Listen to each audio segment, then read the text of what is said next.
Salut, salut, j'espère que vous allez bien. Alors aujourd'hui, on va voir ensemble les deux écoles de tests unitaires. Les deux écoles de tests unitaires. D'où vient certains courants lorsqu'on veut faire un test unitaire. Alors, ce qu'il faut savoir, c'est que euh, un test unitaire, c'est un test automatisé qui vérifie un petit morceau de code, également appelé unité, et le fait rapidement et le faire aussi de façon isolée. Donc, c'est la définition. Il y a plusieurs définitions d'un test unitaire. L'une des définitions, c'est justement de dire que c'est un test automatisé qui vérifie un petit morceau, un petit bout de code qui est une unité, le fait rapidement et le fait de façon isolée. Sur cette définition, on remarque que il y a ce qu'on dit un petit morceau bout de code. Donc, ça revient à la taille du code et le faire rapidement et de manière isolée. Alors, nous avons ici trois caractéristiques ou trois attributs d'un test unitaire. La taille, la rapidité et l'isolation.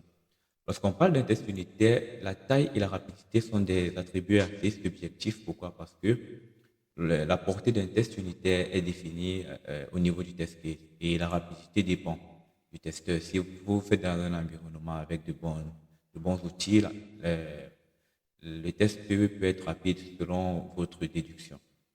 Alors, en matière d'isolation, qui est le troisième attribut, le fait de manière isolée, on dit que les tests unitaires doivent être isolés pour être exécutés. Alors, c'est quoi l'isolation?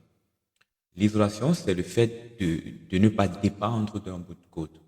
Donc, lorsqu'on dit qu'un test est isolé, une classe ou une fonction, si elle appelle une autre fonction, cette fonction devrait être dissociée lors de l'exécution de ce test. Alors, l'attribut isolation a créé deux courants d'école.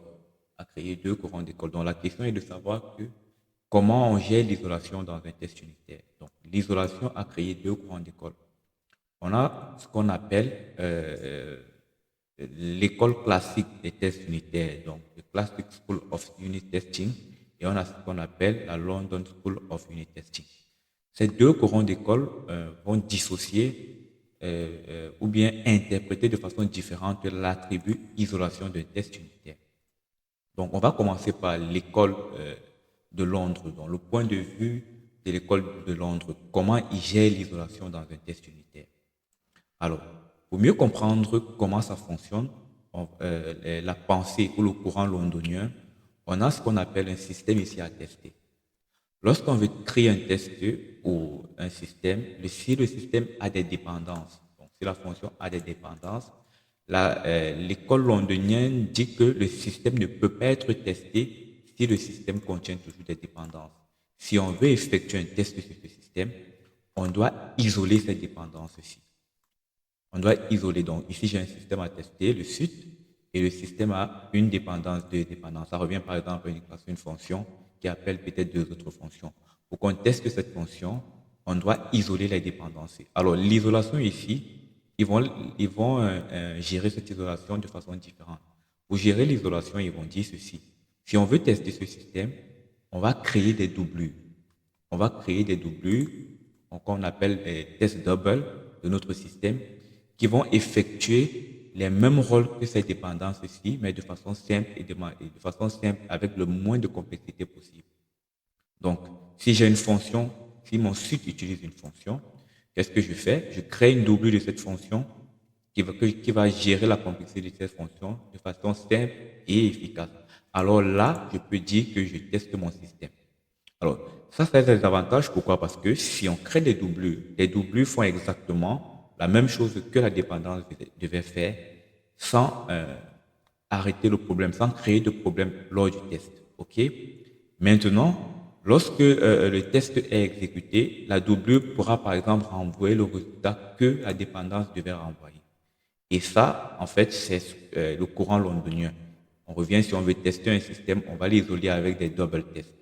Alors, le courant londonien, quels sont les avantages de cette approche, l'école londonienne? Les avantages, c'est que si on a isolé les dépendances, le système de dépendance, s'il y a une erreur au cours du test, du système on the test, on sait que l'erreur est dans le cœur du test. Ce n'est pas les doublures. Parce que les doublures, en fait, on considère qu'elles fonctionnent.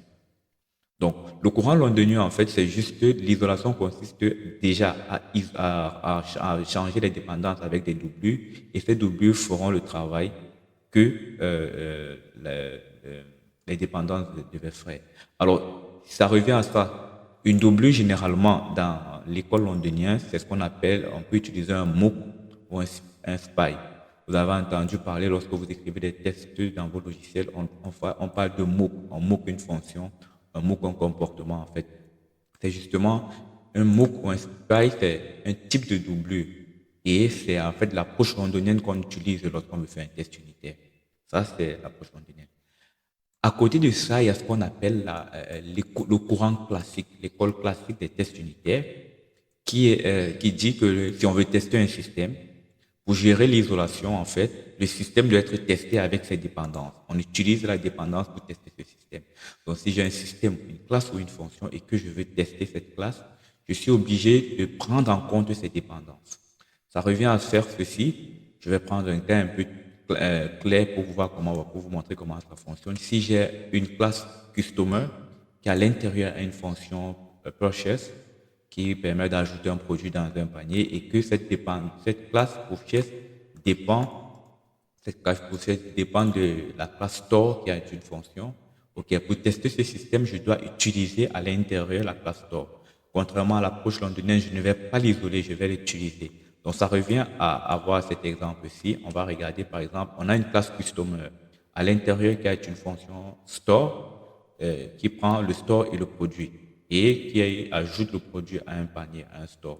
Ok, pour tester cette fonction ou pour tester cette fonction, je serai obligé dans mon test de tester aussi la fonction add store pour vérifier que le comportement de cette fonction s'est bien effectué parce que la classe add product on doit aussi tester son comportement.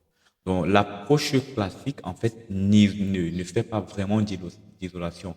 Ça utilise la dépendance au cours du test. Côté code, regardons ce que ça donne. OK, ici, j'ai mon petit projet que j'ai initialisé avec Bittest qui contient un petit bout de code avec une classe custom, une classe store qui est en fait de la représentation d'un panier d'un e-commerce avec l'inventaire, quelques fonctions pour ajouter des éléments au panier, pour modifier l'état du panier. Et à côté, j'ai la classe customer qui teste si, j'ai écrit deux tests. Premier test, ça va tester si le produit est ajouté dans dans le store ou bien dans l'inventaire, si le produit n'existe pas encore dans le panier de l'utilisateur. Et un deuxième test qui échoue si le produit est déjà dans le panier de l'utilisateur. Donc, on a juste un petit exemple. Alors, comment l'approche classique fonctionne dans ce test? Au premier moment, j'ai juste créé trois produits. OK? J'ai créé trois produits avec le constructeur de product et j'ai initialisé un client, un customer et j'ai initialisé un store. Dans le store, j'ai ajouté les trois produits. Et maintenant, je simule une action où le nouveau produit qu'un client veut ajouter, je l'ajoute, il crée un produit 4 qu'il va ajouter dans son panier. Alors, j'utilise le pattern AAA, Arrange Act Asset, pour pouvoir bien écrire ou bien utiliser la technique d'anatomie pour bien se préparer mon test unitaire. À la section A, qu'est-ce que je fais? Je teste, j'ajoute le produit dans le panier de l'utilisateur et ça me renvoie ceci. OK? Et à la fin, maintenant, au niveau des instructions, je teste que le produit a bien été ajouté, mais je teste aussi que l'inventaire ou bien le stock, le panier de l'utilisateur a été incrémenté parce que au début, on avait un état de 3 éléments et actuellement, en ajoutant ceci, on a un état de 4 éléments. Dans l'approche classique, qu'est-ce qu'on remarque sur cette approche classique? On remarque que le store, cette ligne-ci, le store qui est une dépendance utilisée ici lors de la fonction de l'ajout d'un utilisateur, on utilise une instance réelle de ce store-là. Donc, on va vérifier ici à ce niveau que exactement le store a été mis à jour. Pourquoi? Parce que si on fait une approche classique, on vérifie que la dépendance renvoie un état, que la dépendance fonctionne, que l'exécution de cette dépendance a été bien faite. Alors, si on utilisait l'approche londonienne, au niveau du store ici, on devait créer un mock qui sera une doublure de ce comportement-ci et on n'aurait pas effectué ce test-ci en fait. Parce qu'on considère que le mock fonctionne. Donc la W fonctionne bien, la W reflète le comportement. Donc c'est un peu les deux différences. Alors si j'exécute mon test ici, rapidement, on remarque que j'ai exécuté tous les tests, désolé. Si j'exécute mon test au niveau je vais exécuter le test 2, customer,